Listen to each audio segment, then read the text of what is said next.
Welcome to the Life Support Podcast with your hosts, Michele VanDusen and June Colson. A couple of clean comedians here to support each other and others through comedy's wacky and winding roads. They'll talk about highs and lows and some traumatizing shows. So get ready, get set, let's go! Welcome to the Life Podcast, brought to you by the Hot Breath Comedy Network. I'm your host, June Colson, here with my amazing best friend, Michele, with 1L VanDusen. Did I see the ukulele, Michele? I mean, I see one behind you, but I saw one that would coordinate with my outfit today. Yes, you would. This one has strings. That one does not. So what do you do with a ukulele with no strings? It just sits as a background. It just sits in the background. And then I have that weird paint. I shouldn't call it weird. I'm sorry. Don't call it weird. I have it turned sideways. So it's actually supposed to go upright. So I'll fix that later. That's why it doesn't look right. So what do you got back there? It's a painting from your son, correct? Yes, that is correct. And it is a Lego that he made last night or yesterday sometime, and it's acrylic, and so it's several layers, and looks like someone smushed it almost, but it's really cool. It sounds like you say Lego. I did say Lego. It's not a Laygo. No. How do you spell it? It. But Lego is Lego. Are you a comedian? What just happened there? I don't know. The eye roll. Okay. And you said Lego. You make fun of the way I talk all the time. And you literally just called it a Laygo. It's Lego. Leg. Oh. Yeah. Oh. Leg, not leg. Fine. You know what? Why don't we just get right to our guest today? Oh, you know what happened today? Fun banter. Yes, tell me what happened to you today. Okay, so we were having lunch. We were preparing our lunch, so that we had like hot potatoes and some other stuff. And I was pouring my drink, and I went to put a lid on my drink, and it didn't fit. And then I spilled it everywhere. So what was it? What drink? What kind of drink? It was root beer. And I don't have soda that often, and so I was going to have root beer because I had some last night for my birthday. I was going to have some, and it spilled everywhere, and I'm like, oh. So we had to clean up everything. Like it didn't stay in a nice little puddle. It just continued to go down the counter and down. So 2 minutes later, we got to have our lunch. Well, listen, okay. So I want to say little girl, but she's about to be a mom. Her and her husband purchased the house that we sold last year. Right. And they're about to have their first baby, and everywhere in Kentucky are stink bugs right now. Like everywhere. Like Michele, I sent you a video earlier and I was talking to you in the video. You have to go watch it later. I got attacked by a stink bug in the middle of it. It flew into my ear. Okay. So they call me June bug, and I'm freaked out by bugs. But so she was trying to deal with stink bugs, I think. And she came home and she had one of those fly strips, and she had hung it on the back door to try and catch this, or she was going to hang it on the back door. And did you step into it? No. I hadn't heard of this. I hadn't heard of this before, but she said that the instructions said to put like a cup of chocolate, like chocolate syrup at the bottom of it, and it draws in the bugs or whatever. And so she had attached this little cup of chocolate, and she had put the bug strip in. And the next thing she hears is her dog yelping, and he is running all over the house with that bug strip stuck to his fur, slinging chocolate everywhere.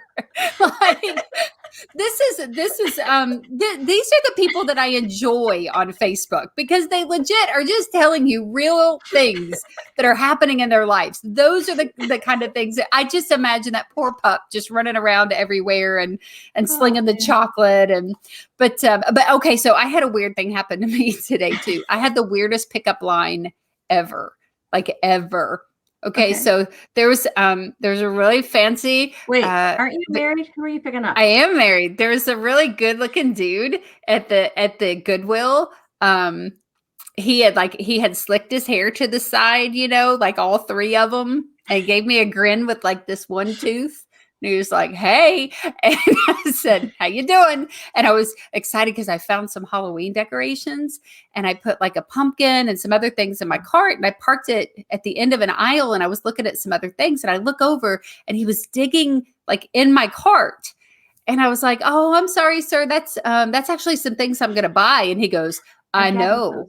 He said, I just think you have a really nice coffin." What?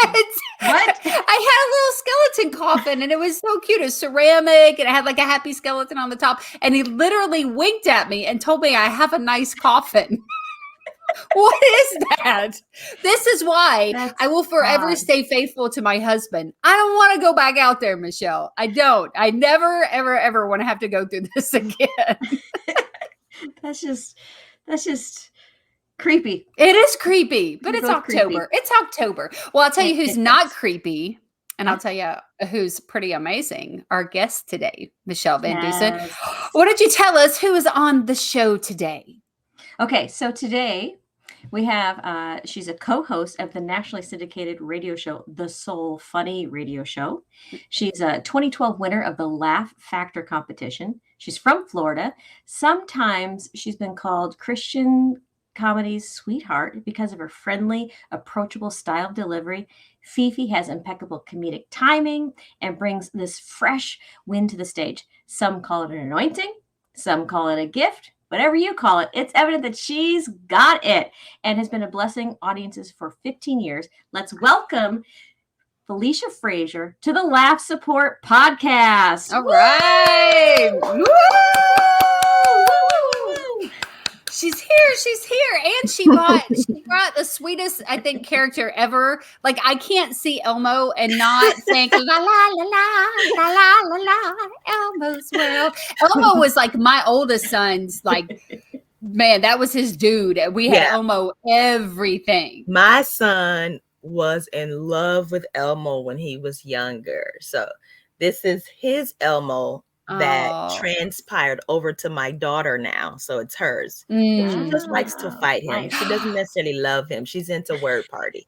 Oh yeah, I loved Mr. Noodles. Do you remember Mr. Noodles? That was with he was a clown and he had big stick guy. Yes, he was so cute. Oh my gosh, I loved. Anyway, okay, so this is not about Elmo. This is about you, Felicia.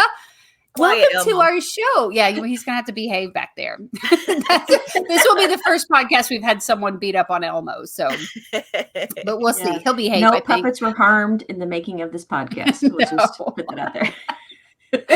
But no, we're so excited that you're here. In your intro, Michele talked about how you're a co-host on a radio show. Is that correct? Well, former co-host. Our fearless leader, he's having some health issues right now. So we had to stop the show until, he's in recovery for some health issues that he's been having. So. Yeah. So had you done radio before you were the co-host of that particular show, or was that a desire for you? Well, I had done a lot of guest spots. I had been asked, by a couple of the gospel radio programs, in the area to be like a regular, on their program. But I never really had the time, I would say, to kind of commit to it. And with the So Funny radio show, during the time that we were doing that, we would only like tape maybe twice a week. So I could kind of fit it into the schedule. Oh, yeah. As opposed to doing like a live radio show. It's like very demanding on your schedule and having little babies. Yeah. So, but I love doing radio. I love doing interviews. I love that. So were you all on Facebook? Were you broadcast on Facebook when you did the radio show? We had a streaming app, and it was on the Soul Food. What is it called? I can't think of the name of it, but it was a nationally syndicated a gospel radio app. Oh, so nice. I did radio, but I did it like 22 years ago. So Oh, this wow. was before Facebook was like a big deal. This was before, people were, now if you work in radio, they're broadcasting live on Facebook while they're on the, you can see them. And that's what I loved about radio, is because you couldn't be seen. We were behind, like I would be like, hey, this is, I was JC Stone on one station and Junebug on another station. But I would be like, if you see me out, I'm 4'3", brunette, brown eyes, and then the next week I'm like, I'm 6'7", and like, and I would just make up whatever it was that I look like.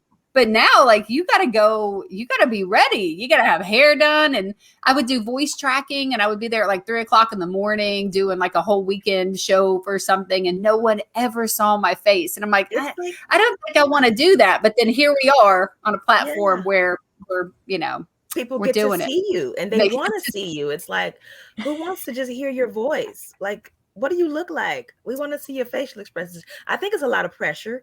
And now people don't really have the opportunity to just have a face for radio. So I know. I know. This is a face for radio. I was like, nobody knew when I gained weight. Nobody knew when I lost weight. I mean, as far as they knew. Yeah. My eyes swollen. I got all kind of stuff. Listen, now you got to come in ready. It's Michele, did you ever work in radio? Officially, no. Have I been on the radio? Yes. My dad yelled at me because I broke it. Officially? You listened to the radio? Maybe you did that. Yeah. No, I did. There was one show in Houston that Brent had Gordon and I on. Show that he did there, and then no. So we're talking about comedian Brent Reed, and you're talking about Gordon Douglas, who is the chaplain for the Christian Comedy Association.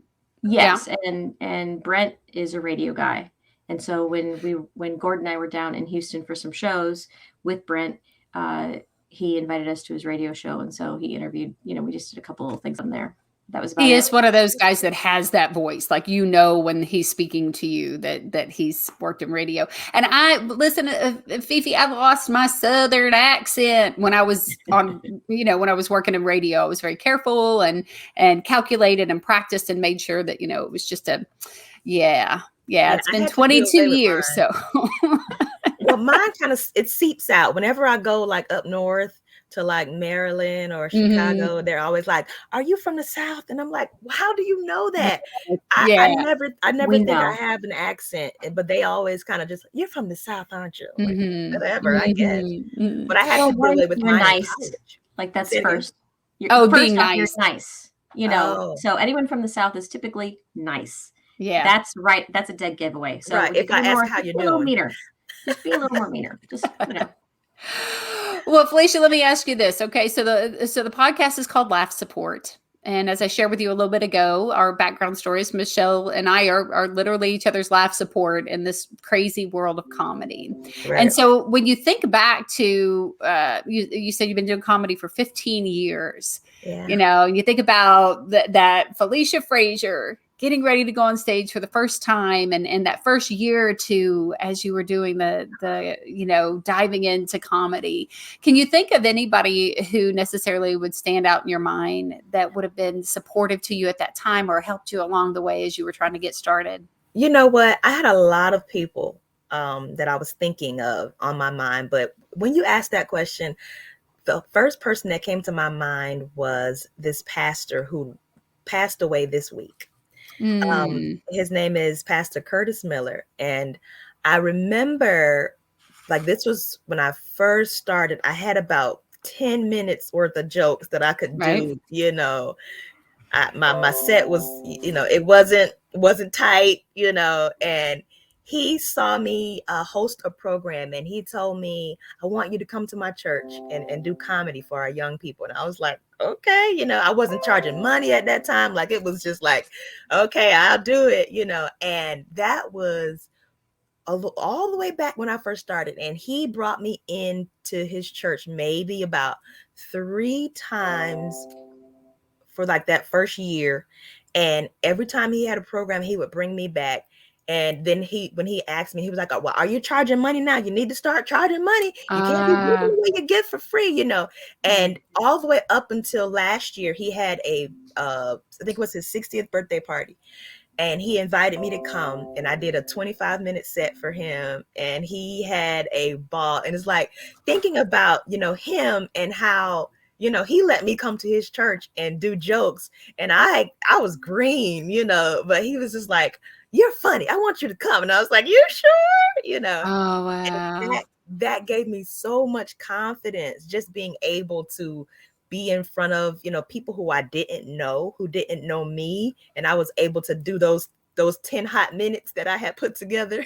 Mm-hmm. Mm-hmm. And it was so that, just thinking about what you just asked me, he came to my mind. And he's always been, he was always such a really supportive guy, really great pastor. He wasn't my pastor, but he was related to my pastor by marriage. So I knew him from like a little girl. And as I got older, he would always be like, "You're funny." And when I started doing comedy, he was like, "I want you to come." I was like, "Yay!" Oh. So that was one person that I can say he really helped me, because he put a lot of confidence in me, not knowing me, Oh, in that yeah. way. When somebody, because my pastor, gave me like a pedestal. He let me do stuff at the church all the time. He made me host programs like on a whim, just for me to get, mic experience. But this particular pastor, not really knowing me in that way and saying, "I want you to come," and inviting me back, even if I didn't do an amazing job, he invited me back again. And he's like, "I want you to keep coming back because you're good." And I'm like, "I guess, Yeah. Oh, that's so cool. neat. Yeah, I definitely don't believe in coincidences. So the fact Right. that we asked you to be on this week, and that's somebody that has received his eternal reward, right? Right. Is somebody who's already on your heart, and that's what we're talking about. What's really cool about that, I think, is we talked to a lot of Christian comedians, and as far as the church is concerned, you don't always get that. You don't get pastors who are like, "Come to the church and tell your jokes, your 10 minutes of material, and supportive of you." A lot of times, they're pastors, we'll hear stories from people who are like, "No, my pastor shut me down, or I had to leave my church because they didn't want me to, to be doing what I'm doing. And I knew God called me to do it." Like we'll hear those stories from people. And what a huge blessing to not only, because you said your pastor, he gave you some, we would call it stage time at a club, but literally it was just time to get comfortable being in front of people. It was crazy. Like I was like 17, 18 years old, June. What'd you say, Michelle? It's fantastic that he saw the gift in you. Yeah. And he wanted to encourage it and help grow it. Like that is a true pastor and a pastor's heart right there. Because there's some men pastors that look at a woman like, "No, you can't do anything here. You can't go off to the corner and go maybe teach the women. Go watch the babies." So exactly. for you to have an encourager that early, then that's a clear, God called you into comedy, and just for a man of God to see that gift and just to pull it out of you, that's fantastic. I love this. And you said Pastor Miller saw that when you were 18. Is that what you were saying? You were only 18? Yeah, my pastor was Pastor Robinson. It was earlier than that, because I started doing like skits with my brother when I was like 12, 13. And he, how, in the Holiness Pentecostal church, sometimes the Lord has to give you a word. And he spoke into my life one day, and I think I was like 14 or 15. And he was like, "I see you in front of audiences." And I was like, right. No. And as I got older, he would come to me like when we had like youth services and stuff like that. He'd be like, "Listen, I want you to host the program." And I'd be like, I don't want to do that. Why can't I just? And he'd be like, "Because you need to get ready." And he was like, there are things that God wants to do, and I want you to get ready. And it would be so crazy. Like Sunday be church. It'd be Saturday night. It'd be 9 p.m. And he'd call me on the phone and be like, "Hey, I need you to host tomorrow." "Okay, bye." Nice. I'm all of 17 and a half. Yes. Yes. He was preparing you. He was preparing you for comedy and the journey, because you'll get that 9:00 call that says, "Hey, are you booked tomorrow? Because so-and-so can't be here. And, and can you do the gig?" So he was real. I love that the one pastor was asking you about pay.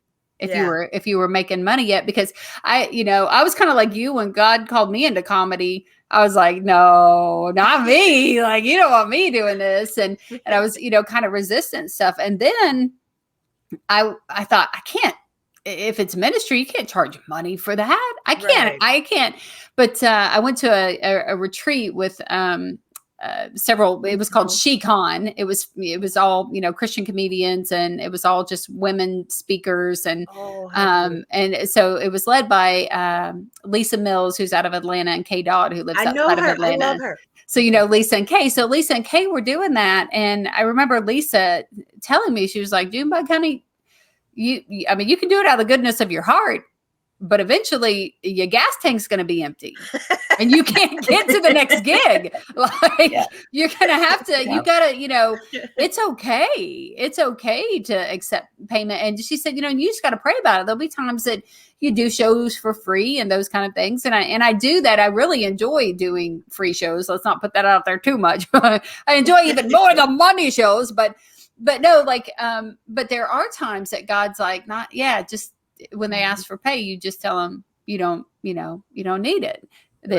and whatever. And he's always blessed me. He's kept the gas in the tank. But I love that not only did that pastor see what your pastor saw in you, but he said also, to make sure that you were getting payment for that. Do you remember your first paid gig? Do you remember? I don't. I just remember like getting an envelope, like getting envelopes, and they'd be like, "We're going to give you a little love gift," Yes. They'd be like, "Do you charge anything?" And I'd be like, "No." And they'd be like, "Well, we're going to give you a love gift anyway," and then they'd like slide an envelope in my hand, and I'd get in the car and it'd be like $50. I'm like, "Oh, that's cool." Yeah.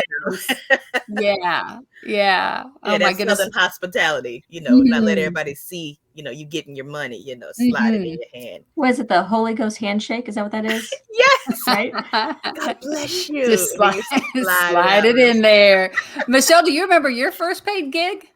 It was a hot dog and a bag of chips. So look, gift baskets. They give you the gift basket with the bananas and the fruit. Yeah, no, it was just a hot dog and a bag of chips. I got paid in a bowl of chili and cupcakes. Wow. It was really good chili. Yeah, it was really good. I didn't care. I gave the cupcake. When I say cupcakes, I don't mean like they handed me a couple cupcakes. I mean, they had gone to Sam's Club, and it was a fundraiser event for an institute for the blind, and they had bought all these cupcakes, and it was way too much or whatever. And they're like, "Here, take some with you." And it was stacks and stacks of cupcakes. And I'm like, what am I going to do with these? And so I ended up bringing them back and taking them to the youth group. And for whatever reason, because you know how creative youth group leaders are, they're always trying to do something funky and fun and whatever. So they had a let's see what we can fry night, and they had these like pots of oil, and they were deep frying Snicker bars and Oreo cookies and all that stuff. So they were like, "I wonder if we can deep fry cupcakes." So they just started frying cupcakes. And I'm like, but it's okay. It was okay. I had a great time at that event. I'd work for cupcakes. I have before. I will do it again. So. Look, I've literally had that sign in my mind. We'll work for food. Yeah. They'd be like, we can pay for your plate. And I'd be like, okay, what are you guys serving? I'll be there. You have that backwards. You're supposed to be like, what are you serving? Okay, I'll be there. Yes, I will. Listen, I got the menu for an event I'm doing here in a few weeks, and they were like, it's like a county fair theme to this women's event. And so they're doing like talk about fried. There's fried chicken and mashed potatoes and like all kinds of pies and all that stuff. I normally don't eat before a show because I just get nervous. I can't do it. But it's going to be hard smelling fried chicken and pies everywhere. I'm like, I'm not sure that I'm going to be able to resist. I'm going to make myself sick. Okay. I could talk about food all day long, and because I love food. But I'm very envious of people who are able to just like chow down before they go on stage. Yeah. I'm like you. I can't do it. No. And the servers will come and they'll be like, "Are you all right?" Mm-hmm.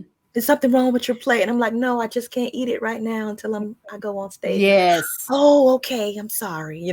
Yeah. So do you have any Exactly, ritual? it's gone. Oh yeah, yeah. Sometimes they will throw it away. Like you got to guard that plate. They will take that plate and they will throw it away. Because I don't want to be rude and not eat, but I'm always like, listen, Right. I always have to wait until afterwards. It's just whatever. But that's kind of part of my that's kind of part of my ritual. Like I pace, I walk around, and I pray. And now Michele says I praise because I have a song that I sing.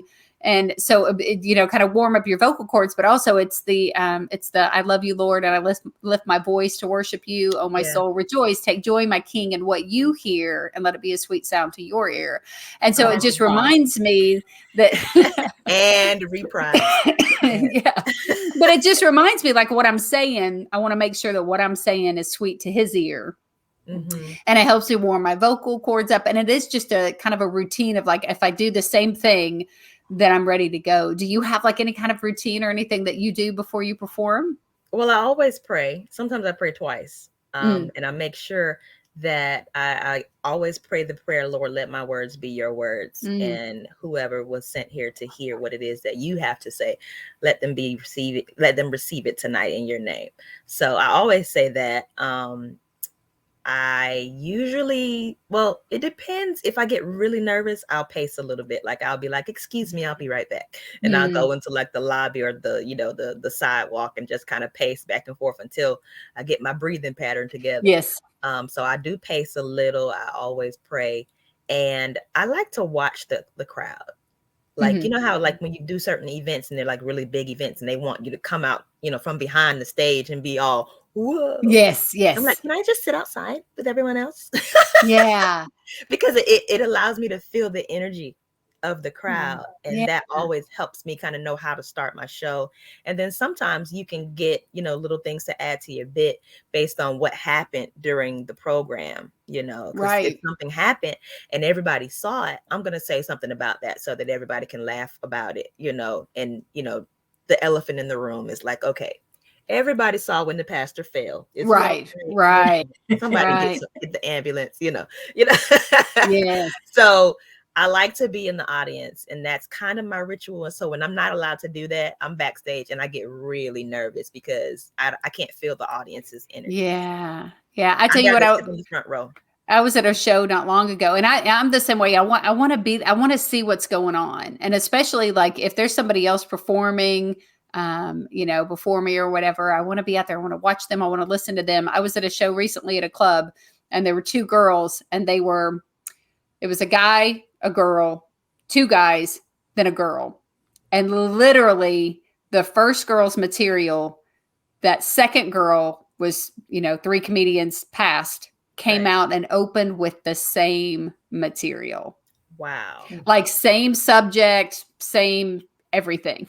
And I was like, had she just been listening, she just, because this was a club, you could sit in the back, you could, but it was like, whatever. She just didn't listen. And she came out and they were, talking about the exact same products, the exact same everything. And I was like, how do you, oh no, I want to listen. I want to know what somebody said before me. I want to make sure I'm not doing the same stuff. I agree. That's happened to me, a few times, actually, quite a few times, where certain comedians that I kind of, roll with.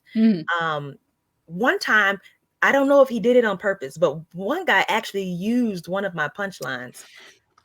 The subject was the same, and then he used one of my punchlines at the end. And I don't know if he did it on purpose, because you know how sometimes stuff kind of just comes out and you remember hearing it, and it just comes out. Because I've done that to other people, and I'm like, darn it, that wasn't my punchline, But that happened, and I was like, I was gonna say that joke. Oh, so that I had to, like, in my mind, I had to go back to the drawing board, like, okay, I can't say that one, But it, like you said, because I was out there listening, I was able to adjust, what I was going to be presenting to the crowd. So that's a big thing, being able to hear. Yeah.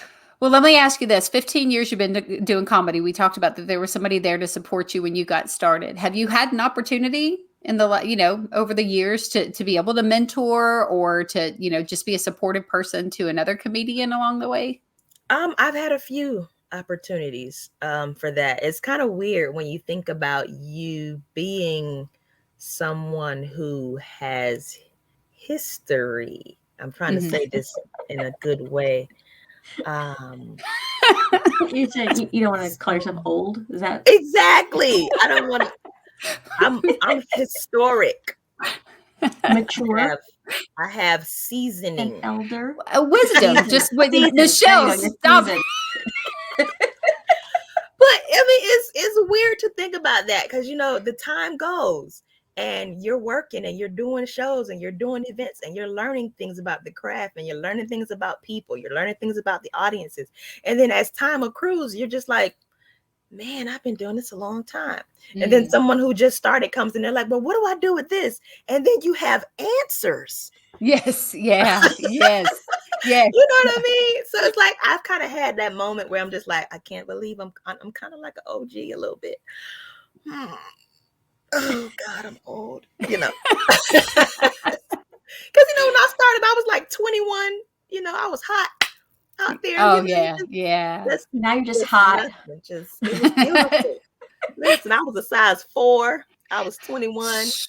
I was living life, and I've been able to, as the years have gone by, different people have come to me. I actually have had like sit down meetings with different people who they wanted to, get started with comedy. And can we sit down? And I'd go to Starbucks with them or go to Dunkin' Donuts and we kind of sit. I'd say, bring your notebook because I'm just gonna talk. And I don't know. Sometimes I go off on tangent, so you might have to write it down because I'm not gonna remember what I said. I'm a little ADD and I go off on tangent. So so I've done that a few times and I've tried. I like to pour into other people. Not to say that I'm just so amazing, because we all have things to learn and there are plenty experiences that I haven't had. But for the experiences that I have had, I am always willing to share. And sometimes I give like information or I give advice to different comedians. Like when we were on the So Funny radio tour, we did maybe about 12 dates in the southern region, southeast region. And we had a couple of comedians that came in and they were like opening, for us, doing the 10-minute, 15-minute spot. And when I noticed certain things, I'm like, hey, you ran through that last joke a little too fast. That second punchline would be a lot better if you take your time getting to that part. Or if I see a comedian, I'm like, listen, your pacing was a little off. If the audience can't hear you, they can't laugh with you, that kind of thing. So right. I'll give little tidbits if I see something that I think that they'll be receptive of, and I'd be like, hey, can I tell you something real quick? Or I'd be like, hey, you know what? You can add this to that joke and it'll be even more funny. And they'd be like, oh, I like that. And they write it down. I'm like, I should have just stole the joke, whatever. That's definitely a thing. That's definitely a thing. But I understand how important it is to help support other people. My brother is actually he's on the fence right now about wanting to start comedy. He's older than me, but he actually helped me write my first set.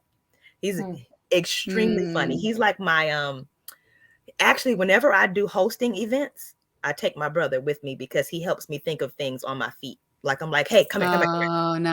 What'd you see? And he'd be like, okay, say this and this and this. I'd be like, okay, break, So he's that's so cool. Like my backup. He's amazing. Like he's always had amazing comic timing. He has like a YouTube channel. Shout out to Britpot. But he wants to start doing stand-up, and I've been, helping him come up with, different jokes to kind of build up his set because he does comedy and other things. He likes doing videos and that kind of thing. And I'm like, you're never too old to do a little stand-up. No, I don't know how old he is, but God didn't call me into it until I was 42. So yeah, and I was like, nah, I'm too old. I'm too old to be doing 20 this. years ago. And that was that's just so So I've been doing comedy for 20 years. You've aged well. Thank you so much. No, I at the time that he called me into comedy, I had a friend who was telling me about a man in their church that was 90 years old and had written out his New Year's resolutions. He was saved at 75. And he told God, he said, every year, you tell me what you want me to do this year, and I will write it down and I will go for it. And he said, I didn't know if he's going to give me 2 years, 3 years, whatever. And here it was 15 years later, and he was writing out his New Year's resolution. So I'm like, okay, if he could do that at 75, I'm a bust it out at, 42 years old. We'll see what happens, and that's really cool. That's so cool that you've been able to have that opportunity to be with your brother, to have some time to invest in other people. I just imagine, though, I think this is an opportunity, though, when you were like, I should have just told the joke. You could have done that. Then when they came to you and they were like, Felicia, I told you that joke. And you would say, young one, this is a lesson that I wanted you to learn. See, in comedy, people will do that. And I wanted you to come to me so I could teach you how to handle that. And see, you could have worked that in your favor. So I'm just saying one day when I'm a mentor. Well, we want to shout out. Okay, so we can catch Comedian FeFe at, pop it up there for me again, Michele. ComedianFeFe.com is where you can find her. And then, do you have something coming up in November that you wanted to share? Anything? Sure. I'll let anybody in Pompano or Broward County in that area on November 20th. I'm going to be featured at the Light Up MLK holiday celebration that they're going to be doing for the city. I'll be out there. And then on December 3rd, I'll be at the 15th Street Church of Christ doing some jokes. If you are in the area and you want to come by, it'd be cool. Awesome. And what was your brother's name again? Because you gave a shout out, but you said it so fast I missed it. Britpot. BRITTPOT. POT. Brit Pot. All right. His name is Britton Portier. Yeah. That's so fancy. His common name is Britpot. Yeah, he's like his. The actor Sidney Poitier. Yes. Mm-hmm. Yeah, my brother's grandmother is Sidney Poitier's father's, I think, sister. Oh, wow. Okay. Yeah, so it's like deep relatives, but yeah. Yeah, my dad's name is Hot Dog, so I don't really have his grandmother is related to Heinz 57, and the mustard company. So exactly. It is.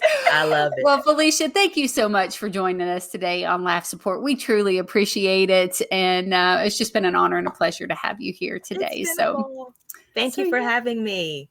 Yeah, so that's going to be it for this episode of Laugh Support. I'm June Colson. As I always say, Jesus and Junebug loves you. And Michele VanDusen, have you decided on a closer yet? I'm just going to go with today, hugs and love. Michele. Hugs and love. FeFe, I used to, I tried to talk Michele because I say Jesus and Junebug loves you. And for weeks, I tried to get Michele to say, Lil Michele and the Messiah want you to take it higher. That's all I get in her hands. All right. That's it for this episode. Thanks for joining us. Thanks for listening.